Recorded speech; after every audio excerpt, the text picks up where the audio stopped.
গণভোটে আপনি হ্যাঁ ভোট দিলে দণ্ডপ্রাপ্ত অপরাধীকে রাষ্ট্রপতি ইচ্ছে মতো ক্ষমা করতে পারবেন না। সব ক্ষমতা একজন প্রধানমন্ত্রীর হাতে থাকবে না। এবং এরকম আরও কিছু গুরুত্বপূর্ণ প্রস্তাব এর মধ্যে রয়েছে। প্রাণ ইউএইচটি মিল্ক, শুদ্ধতায় ও মমতায় সবসময় সেরা স্বাদে। আগামী নির্বাচনে গণভোটে অংশ নেন, রাষ্ট্রকে আপনার প্রত্যাশা মতো গড়ে তোলার জন্য হেঁতে সিল দেন। নতুন বাংলাদেশ গড়ার চাবি এখন আপনার হাতে।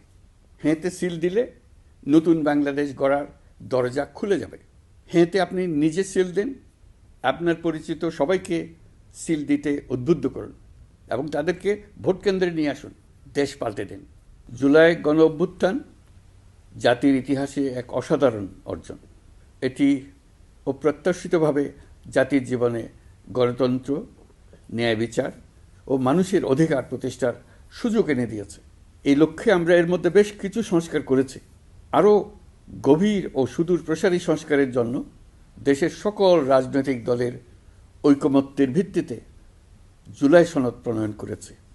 এই জুলাই সনদ বাস্তবায়নের জন্য আপনাদের সম্মতি প্রয়োজন। এর জন্য গণভোটের আয়োজন করা হয়েছে। এই গণভোটে অংশ নিন, সনদে আপনার সম্মতি দেন। আগামী 12ই ফেব্রুয়ারি জাতীয় সংসদ নির্বাচনের দিনেই অনুষ্ঠিত হবে গণভোট। গণভোটে আপনি হ্যাঁ ভোট দিলে বৈষম্য, শোষণ আর নিপীড়ন থেকে মুক্ত হবে বাংলাদেশ। গণভোটে হ্যাঁ ভোট মানে তত্ত্বাবধায়ক সরকার ও নির্বাচন কমিশন গঠনে সরকার ও বিরোধী দল একসঙ্গে কাজ করবে।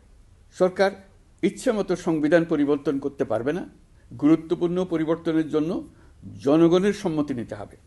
এতে আরও বলা আছে, বিরোধী দল থেকে ডেপুটি স্পিকার ও সংসদের গুরুত্বপূর্ণ কমিটির সভাপতিরা নির্বাচিত হবেন।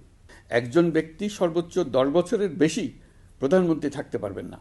বিচার ব্যবস্থা স্বাধীনভাবে কাজ করবে। সংসদে নারীদের প্রতিনিধিত্ব বাড়বে। ক্ষমতার ভারসাম্য রক্ষায় পার্লামেন্টে একটি উচ্চ কক্ষ গঠিত হবে। আপনার মৌলিক অধিকার আরও সুরক্ষিত হবে। রাষ্ট্রভাষা বাংলার পাশাপাশি অন্যান্য জাতিগোষ্ঠীর ভাষাও সাংবিধানিকভাবে স্বীকৃতি পাবে।